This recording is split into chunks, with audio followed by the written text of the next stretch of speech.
everybody. Welcome to 8.3. I know this just said 8.4, but we're ignoring that. It's 8.3. If you have a paper in class, it's 8.3. There are little tiny changes to the 8.3 I handed out, but all the problems, all the examples are the same. It's good to see you. Well, I guess I can't see you, but yes. Okay, scratch that. This is my second time going through this video. I was interrupted last time. A few things to keep in mind. Let's get started. How do I multiply polynomials? Well, that's what we're going to get into today. Here I want us to remember this.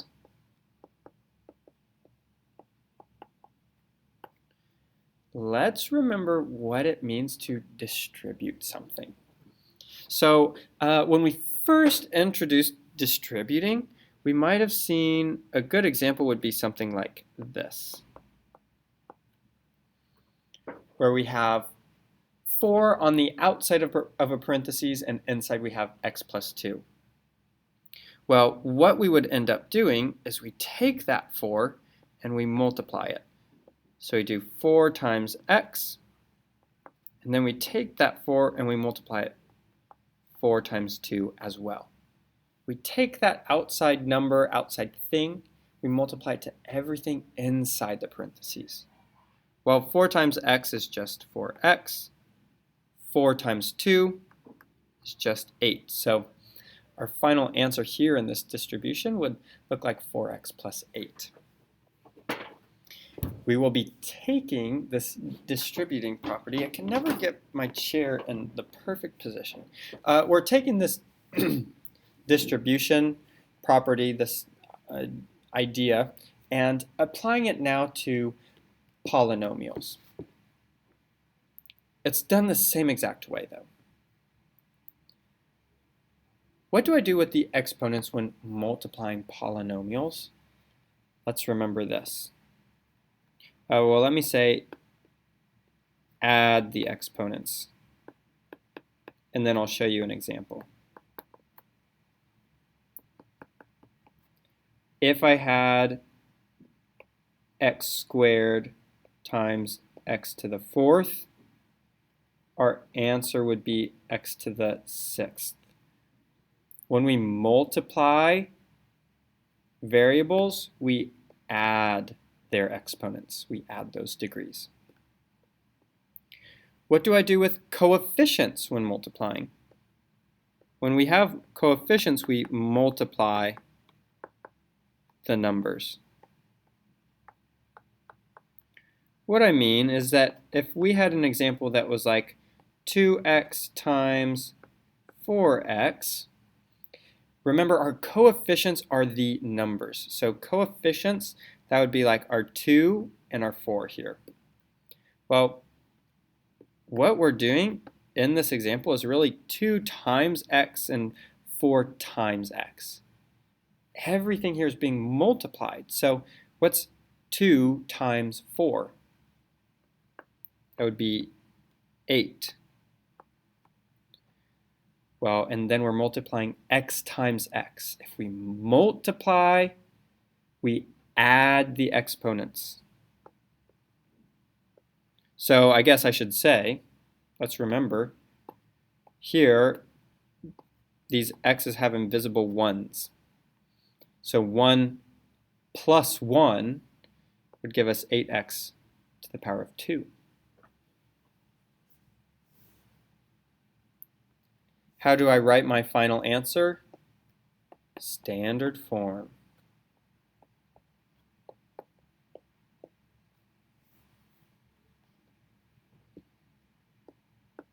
What that means, once again, is our biggest degree goes first, and we order them from biggest to smallest. So if I said like negative 2x to the 5th minus x to the 2nd plus 10x to the 8th plus 7. Well, you ask yourself, what's the biggest degree? Once again, degree just means the numbers of exponents. My biggest degree here is 8. So I take that whole term and I write it out first. Then I ask myself, what's my next biggest degree? Well, 5. So I write that negative 2x to the 5th. And I keep asking myself that question. What's the next biggest?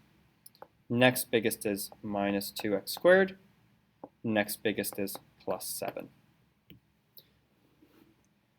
Here, this would be what my standard form looks like. We're just taking the pieces and organizing them from biggest to smallest degree. That's all review, or should be, maybe peeking our brain. Let's start into what we're looking at today.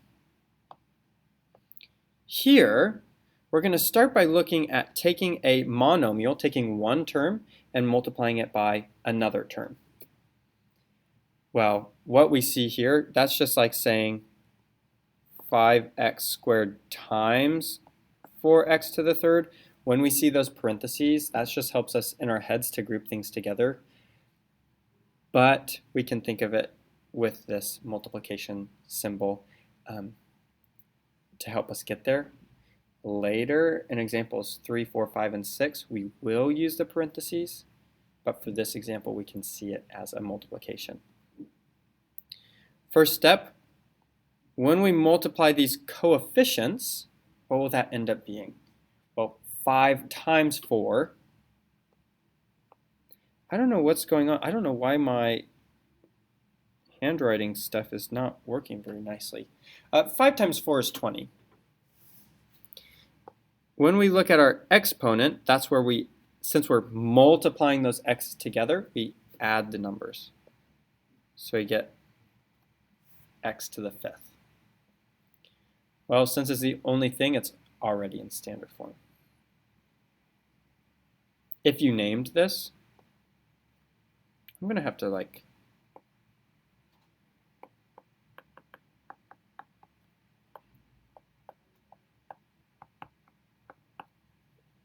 somehow fix this pencil thing.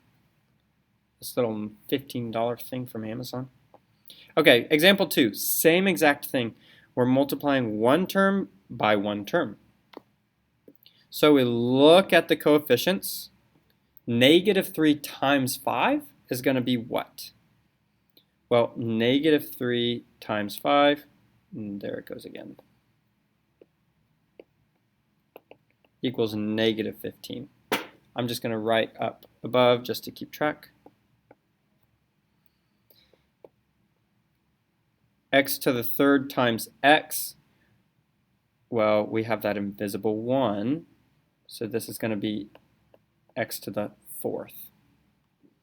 So our final answer here is negative 15x to the 4th. And that's multiplying a monomial by a monomial. It's pretty simple. You multiply the coefficients, you multiply the variables, which just means add the exponents. Now in examples 3 and 4, we're taking a monomial, that 3x, and we're multiplying it by a binomial, those two terms. Don't freak out. Don't freak out. This is just like distribution. We start by taking the 3x and multiplying it to 2x squared. So go ahead and write out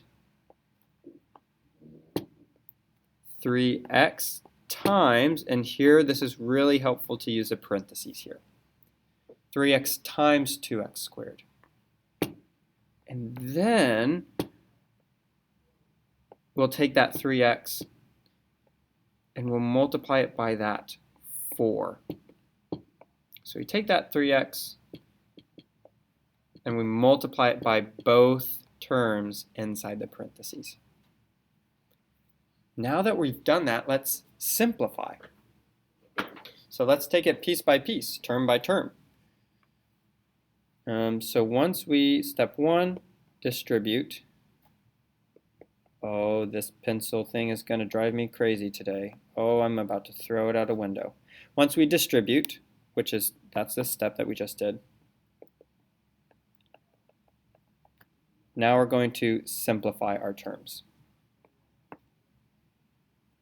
So maybe I'll change my highlighting color. So we multiply the coefficients. 3 times 2 is 6. And then we take care of the exponents. X to the 1 power times x to the 2 power. Since we multiply, we add the exponents. Oh my word, I am going to throw a can. I hope I can get through this video. Here in that next term, we will multiply the coefficients. 3 times 4, giving us 12, and then there's only one x, so I'll just bring that down. And here we go. This is our final answer. Yay! Woohoo! Notice we can't combine anything right now because when we add, when we see this addition, we can't combine two terms unless they have the same degree. We could only combine this further if the exponents matched. They don't. So you'll just leave your answer like this. Once you simplify, you're good to go. Example 4. Take this 5x, multiply it by 4x cubed.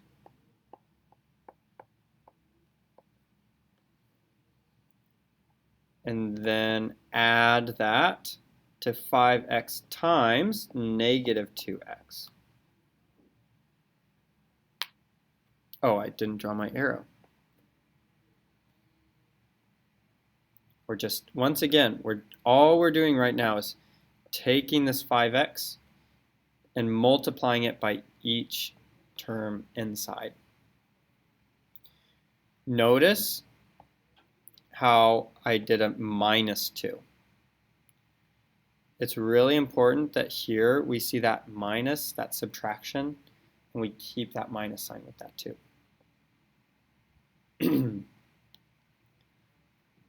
Well, that was step 1. Step 1 is distribute. Step 2 is simplify. So we do it term by term. Let's start with the term on the left. We multiply our coefficients, so 5 times 4 turns out to be 20. And then we multiply the variables to get x to the 4th. Then over here, when I multiply my coefficients, 5 times negative 2, well, 5 times negative 2 is negative 10. So I'll write it as minus 10. When I multiply those exponents, well, on both of those x's, I have that invisible 1 exponent. 1 plus 1 will give me x squared. That's step 2, and that's our answer. Once again, right now, we only care about doing these 2 steps, distribute and then simplify. Example 4, you think would be harder, you think would be scarier. It's really not. We're doing the same exact thing, but now we take our monomial and we multiply it by each of the 3 pieces of the trinomial. So we take that 2x and we multiply it by x squared. Oops, except we use parentheses. And then we take that 2x and multiply it by 6x. And then we take that same 2x, crazy, I know, and we multiply it by negative 2. That's our first step, is just multiply this 2x by all 3 pieces. Once you've done that, we're on to our simplify step. So let's look at this first term. Once again, when we simplify, we go term by term. So here we start by looking at the coefficients. Well, the only coefficient I see here is 2. Makes it nice and easy. Then I'm looking at my exponents, my variable exponents. I see that invisible 1. I see that 2, so my answer is going to be x to the third. And that's that for that term. I go to my next term, and I simplify. Well, 2 times 6 is 12. Those x's will combine to be x squared. That last term, 2 times a negative 2, is going to be minus 4. And then we only have one variable, so I just have to copy it. There's nothing to add it to. And then I'll finish highlighting. So we're just left with 4x. There you go. That's step 2. We're done. That's all we need to do for today, just those 2 steps. Last example, and then we're into notes.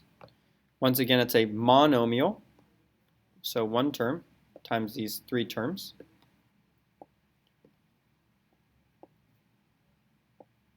We take x squared times 4x squared. Oop, but we use parentheses. See, I have my own bad habits when it comes to math. Then we'll take x squared and multiply it by minus that negative 5x. And then we're going to add that to x squared times 3. Well, let's get into it. That's step 1 is distribute. So step 2, when we simplify, we go term by term. Here, what will this simplify to? Ooh, actually, pause this. Try the simplification on your own. I should have been doing this on more examples. I will go through this in 3, 2, 1. Here, our coefficients, we only see 1. So here we're going to get 4 for our coefficient. Our x, we're going to add 2 plus 2 to get 4. Our next term, I only see that negative 5 for my coefficient. So I'll write that as minus 5 instead of a negative. My x's will combine to become x third, x to the third power. Oh, my nose is itchy. That last term, the coefficient is just 3, and the variable is just x squared. So this is your answer for example 6. This is what we're doing. That's it for 8.3. I know it says 8.4. You have 9 problems to do for your practice. If you have questions, concerns, as always, email me, talk to me in class, let me know what we can do. Goodbye.